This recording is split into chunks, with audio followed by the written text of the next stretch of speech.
I sat at the edge of the harbor, legs swinging like a little girl on a swing set, not caring if my sandals plunged into the water before I did.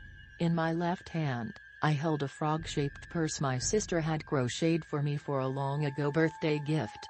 It was bursting with all the pills I could get my hands on. In my right hand, I held a bottle of my father's favorite whiskey. It hadn't been cheap to come by, but I wanted my whole family with me when I made my last goodbye. To complete the image, I wore an old dress of my mother's, baggy, faded blue and still covered in cat hair. My family isn't dead.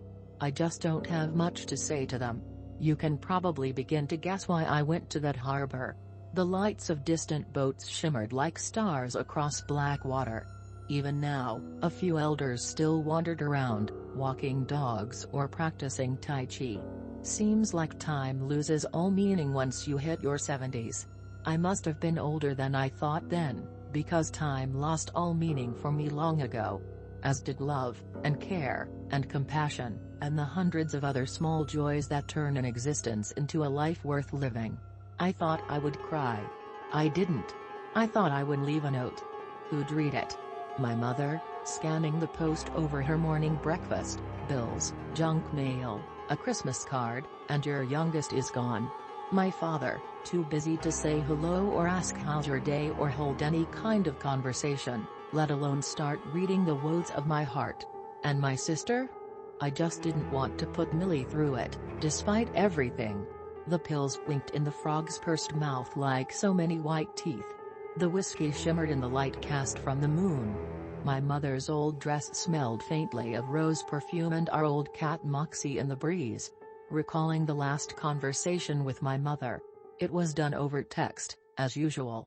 We exchanged pleasantries and she asked about my job. I told her the bakery was fine, and we'd start selling gingerbread for the winter season this week. She left me on read. That's fine. Mother doesn't really care about me, not since the fight. We text once or twice every 6 months. My father doesn't text at all. My sister. It depends on what she wants. Nobody calls or visits. Shuddering, I took the first swig of whiskey. It tasted like so many family arguments. With my eyes shut, I emptied all the pills into my hand then crammed them into my mouth. A couple were lost to the sea, but I got most. Eyes streaming, I forced myself to swallow again and again, throat bulging and burning in protest. The whiskey felt like fire every time it went down. When both were empty, I looked over the harbor again. Nobody around me had noticed a thing. My eyes were still empty and my heart felt barren. Only my throat felt scalded. I had planned to wait on feeling woozy before jumping in, but suddenly it seemed such a bore. I had nothing worth remembering in my final moments. Why waste any more? My stomach was already beginning to feel strangely sick. I left the purse and the bottle on the wall of the harbor for the morning's fishermen to discover. Then, there was nothing left to do. Soundlessly, I pushed myself forward and slipped into the sea. This water does not feel like water at all. Instead, it's like being caught in a web of thick, viscous black threads, overlapping and weaving themselves around me with uncanny sentience. Some pull my arms around my body in a feeble, forced embrace. Others force my knees up to my chest. I am too tired, and too gone, to care. Suddenly, a burning begins in my stomach. A multitude of small white fires shine through my skin, bright as moonstones. They flow up through my body and pour out through my throat on a river of amber, to be woven through the black threads like beads upon a tapestry. They reek of whiskey. I attempt to move, but I am locked in, hugging myself in a way no one has hugged me for years. Tears finally come to my eyes. The threads caress my whole body. They braid my hair, stroke my cheek, entwine between my fingers and toes. They cradle me like a mother and rock me to sleep. They shake me awake like a monster and leave bruises on my skin. When I am forced out of the threads, the moonstones fly out too. I am blinded by darkness as I hurl towards the harbor wall. I think I can imagine the stones following me, like tiny comets. I woke up beside the harbor wall, bone dry. The pills and whiskey were gone. Even the purse was gone. Just me, the sea and the wind. Finally, the harbor was empty. There were some new stars in the sky I hadn't noticed before. Maybe they were my moonstones. My mouth and throat felt renewed without a hint of the alcohol I had drunk before. And the pills. They were shimmering in the sky. What had happened to me? After all this time, I broke down and cried. For myself. For my pain, my loneliness and my depression. For my family and the friends who stopped calling back. For the relationships that never remained. For my anger, my fear, my longing, and above all my relief that I had failed. I could try again another day. The moonstones in the sky shimmered in response. As I crawled to my feet, I felt a tickling in my throat. I coughed. Something was stuck there. Something big. I coughed, heaved, then coughed again. With 2 fingers in my mouth, I drew out a long, white feather. The tips looked burned and old. It was stained with an oil-like sheen, but surprisingly no blood or vomit. I looked around. No birds. Aren't there always birds by the sea? With nothing else to do, I stuffed the feather in my dress pocket. The night air was beginning to goose-pimple my flesh. With a sigh, I regarded my surroundings. A poor place to die, indeed. Maybe not a bad place to live. I started the hour's walk home. It seemed to pass by in seconds. My apartment was a small studio above the bakery. The walls were damp, the shower leaked and black mold grew like moss in the bathroom. I bundled myself within a huge blanket on the sofa and fell asleep, not even wanting to go upstairs. The white fairy light sign half-heartedly strung around the walls reminded me of the pills, and the stones. In the morning, another feather floated in my coffee mug. I hadn't remembered making coffee the night before. This one tasted funny, like it had been flavored with all of my favorite things without becoming gross: chocolate, honey, the smell of freshly cut grass, roses, bread straight from the oven and the air after rain. I've never drunk a coffee like that since. Marcus helped me run the bakery that day. There were 3 of us, Marcus, Peggy and me. Marcus was a philosophy graduate who decided loaves had more meaning than his philosophers could ever dream of. His baking was sent from the heavens. Peggy was a decorative type. She piped songbirds onto cakes, and small jungle animals onto cookies for children.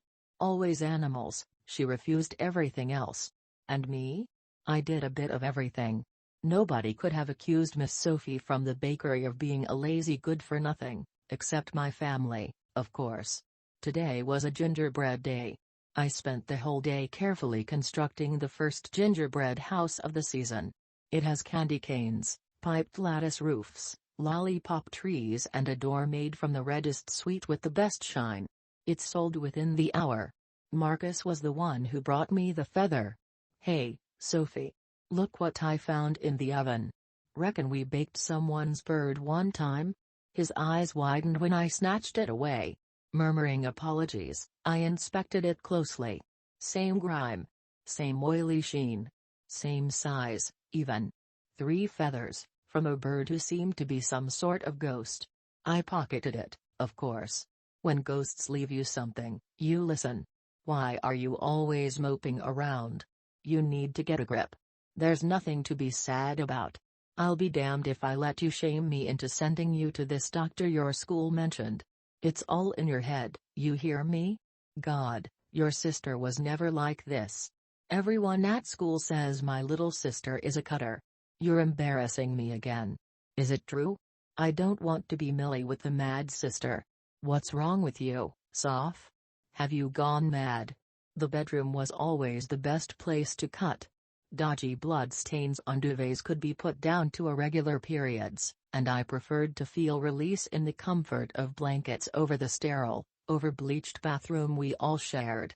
The penknife had been stolen from the supermarket. The only crime I'd ever done. I never even smoked a blunt. How sad is that? I always went for the thighs. They were fat and reminded me of misshapen loaves. You slice bread to let it breathe. I wanted to breathe so badly. The pictures on the wall always seemed to watch me. I had one family photo up, more out of spite than anything. We were at the park. Dad was holding an infant me, and my sister Millie clung to our mother's legs with a devilish grin.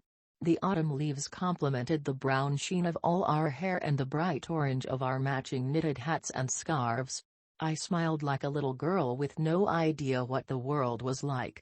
I kept the photo up as an audience. None had ever seen me cut. But I was vengeful and petty. I wanted some form of them to know exactly the pain they had caused me. I wanted it to be their fault. But when I reached for the penknife under my bed, feathers, big and small, thick and thin, grimy and oily and shiny like precious stones.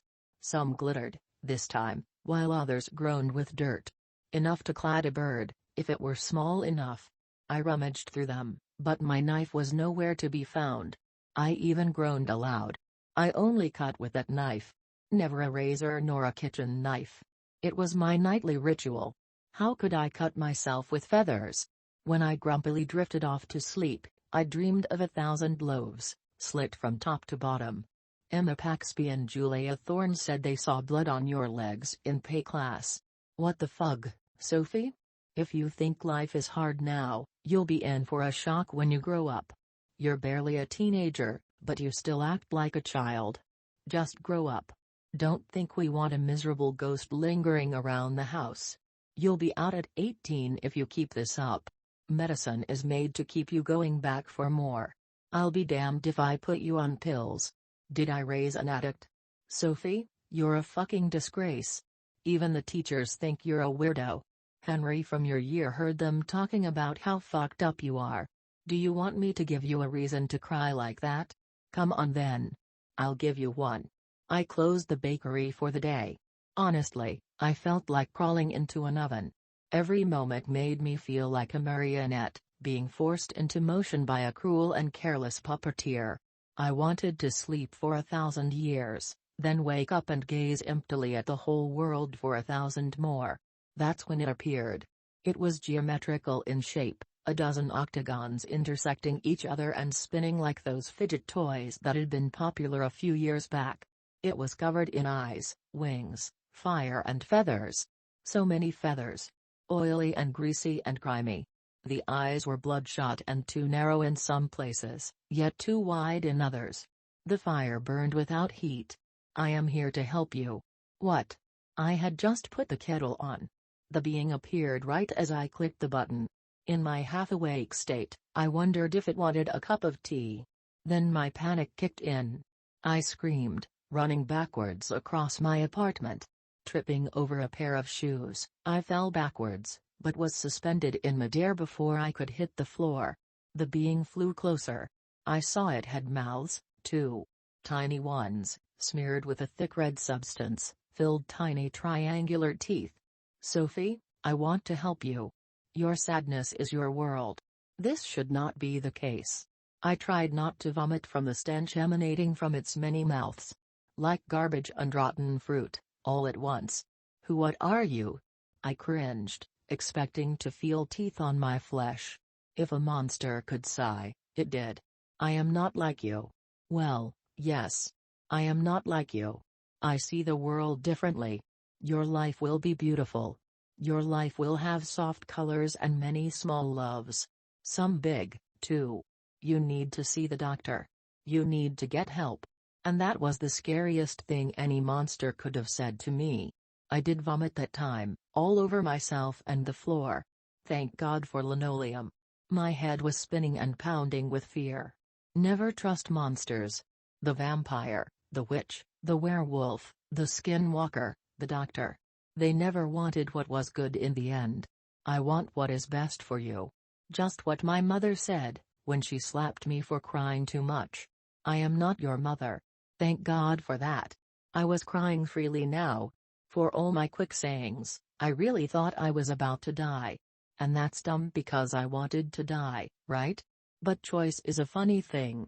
I wanted to die because I got to choose when, where, how and who ended my life.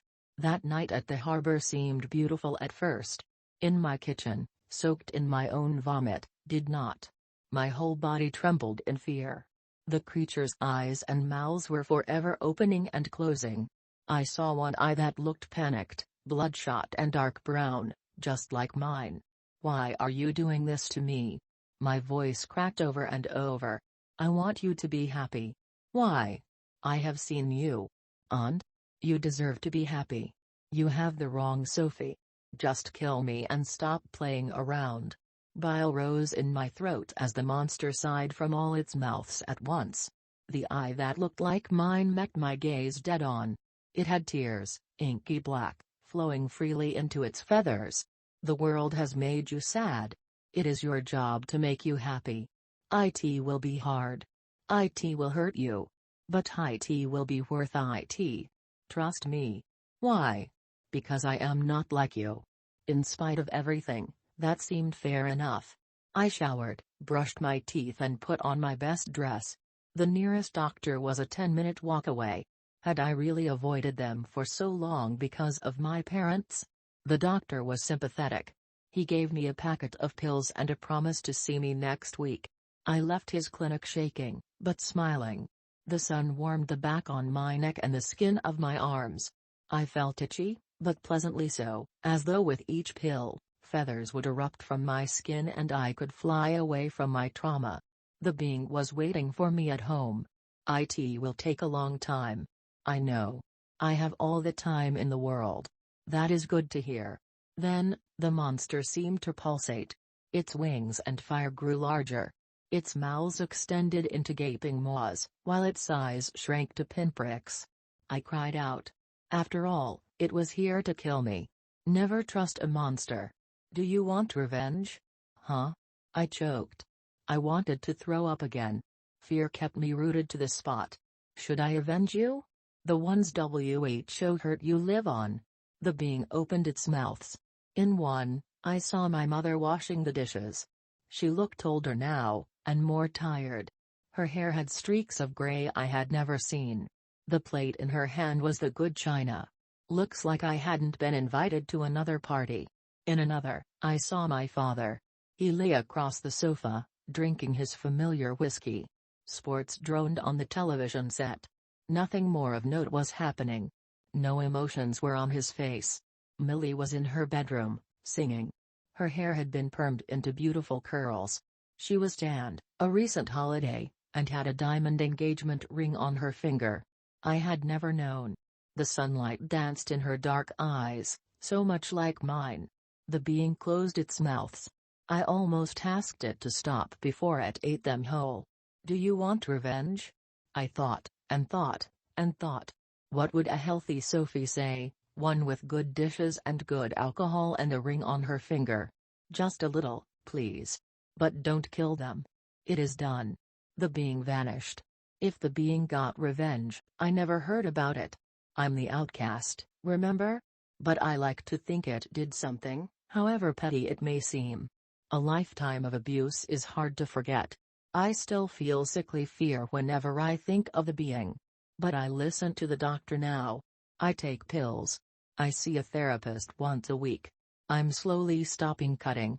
Whenever I go a day without self-harm, a feather disappears. I look forward to the day it will be 0.